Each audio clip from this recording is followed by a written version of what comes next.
नमस्कार. श्री स्वामी समर्थ सर्वांना. पुन्हा एकदा तुमच्या सर्वांचं अगदी मनापासून माझ्या यूट्यूब चॅनलमध्ये स्वागत आहे. हरतालिकेची पूजा ही गणपती बाप्पांची स्थापना होण्याच्या अगोदर एक दिवस अगोदर हरतालिकेची पूजा आणि व्रत हे केलं जातं. तर यावर्षी हरतालिकेची पूजा आणि व्रत हे 26 ऑगस्ट 2025ला आहे.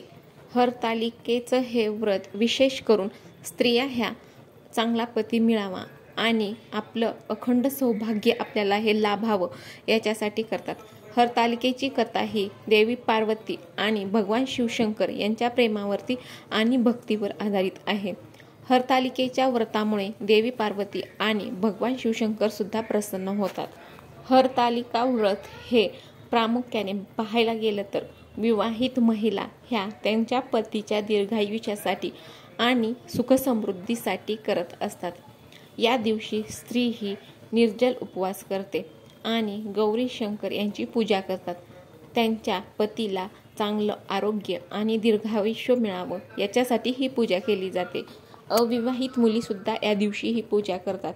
तर अविवाहित मुली ह्या चांगले आणि योग्य पती मिळावे याच्यासाठी हे व्रत करतात आणि देवी पार्वतीप्रमाणेच एक चांगला जोडीदार मिळावा याच्यासाठी ही पूजा करतात. मंगळवारी हरतालिका पूजा आहे.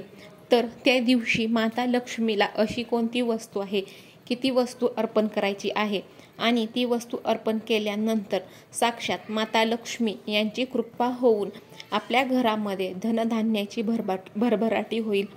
ही माता लक्ष्मीला नक्की कोणती एक वस्तू अर्पण करायची आहे. अखंड सौभाग्य मिळवण्यासाठी देखील हरतालिका व्रत हे करतात. सुवासिनी महिला ह्या पतीच्या दीर्घायुष्यासाठी शिव पार्वतीची प्रार्थना देखील करतात आणि धनप्राप्ती आणि आपल्या घरामधील आर्थिक स्थिती ही उत्तम राहावी म्हणून या दिवशी माता लक्ष्मीची खास आराधना केली जाते. तर या दिवशी तुम्हाला काय करायचं आहे तर माता लक्ष्मीची कृपा ही तुमच्यावर कायम राहण्यासाठी अगदी साधा सोपा उपाय हा तुम्हाला करायचा आहे. तर तो उपाय कोणता? हरतालिकेची पूजा करताना संध्याकाळी लक्ष्मी मातेसमोर 11 तुपाचे दिवे हे तुम्हाला लावायचे आहेत आणि त्यानंतर लक्ष्मी चालीसाचे पठण करून हे सर्व दिवे मुख्य दरवाजाच्या आजूबाजूला ठेवायचे आहेत. तर हा साधा सोपा उपाय तुम्हाला हरतालिकेच्या पूजे दिवशी करायचा आहे. जर का हा साधा सोपा उपाय तुम्ही केला तर तुमच्या घरामध्ये नक्कीच धनधान्याची भरभराटी होईल आणि सुखसमृद्धी सुद्धा येईल. साक्षात माता लक्ष्मी ही येऊन तुम्हाला आशीर्वाद देईल. तर हा साधा सोपा उपाय हा तुम्हाला करायचा आहे. अगदी साधा सोपा उपाय आहे. फक्त तुम्हाला हरतालिकेची पूजा करताना संध्याकाळी लक्ष्मी मातेसमोर 11 तुपाचे दिवे लावायचे आहेत. दिवे हे तुम्हाला कणकेचे बनवायचे आहेत आणि ते दिवे तुम्हाला संध्याकाळी लक्ष्मी मातेसमोर लावायचे आहेत. लक्षात ठेवा, तुपाचेच दिवे हे तुम्हाला लावायचे आहेत. दिव्यांमध्ये तूपच टाकायचं आहे. तुपाचे दिवे लावायचे आहेत आणि त्याच्यानंतर तुम्हाला लक्ष्मी माता चालीसा पठण करून हे सर्व दिवे आहेत ते सर्व दिवे हे मुख्य दरवाजाच्या आजूबाजूला ठेवायचे आहेत. जर का हा साधा सोपा उपाय तुम्ही केला तर साक्षात माता लक्ष्मी येऊन तुम्हाला आशीर्वाद देतील आणि कुठल्याही प्रकारची धनधान्याची कमतरता ही तुम्हाला भासणार नाही. कुठल्याही प्रकारचं आर्थिक संकट हे तुमच्यावरती येणार नाही. तर त्यामुळे तुम्ही हा साधा सोपा उपाय हरतालिकेच्या व्रता दिवशी हरतालिकेच्या पूजे दिवशी करू शकता. माता लक्ष्मीला तुम्ही जर का दिवा अर्पण केला तर माता लक्ष्मी ही तुमच्यावरती प्रसन्न होते आणि घरामध्ये सुख समृद्धी येते.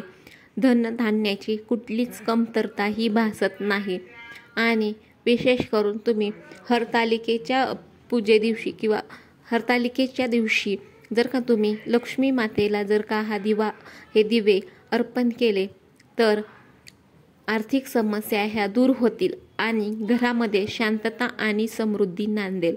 लक्ष्मी मातेला दिवा लावल्यास ती प्रसन्न होते आणि घरामध्ये धनसंपत्तीचा वास हा कायम राहतो. त्यानंतर आर्थिक समस्या देखील दूर होतात. जर का दिवा अर्पण केला तर पैशाची चणचण देखील दूर होते आणि आर्थिक स्थिती सुद्धा सुधारते. त्यानंतर घरामध्ये शांतता राहते आणि सुख समृद्धी येते.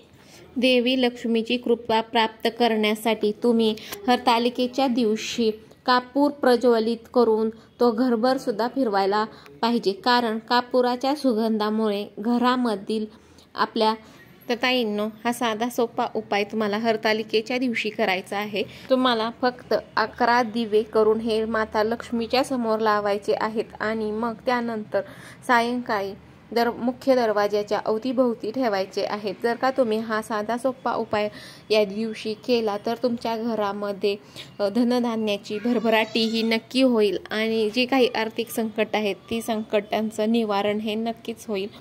जर का तुम्हाला व्हिडिओमधील माहिती ही आवडली असेल तर नक्की लाईक शेअर करायला विसरू नका आणि चॅनलला सबस्क्राईब करायला विसरू नका आणि जाता जाता कमेंट करायला विसरू नका। श्री स्वामी समर्थ, जय जय स्वामी समर्थ। अनंत कोटी ब्रह्मांड नायक श्री स्वामी समर्थ महाराज की जय।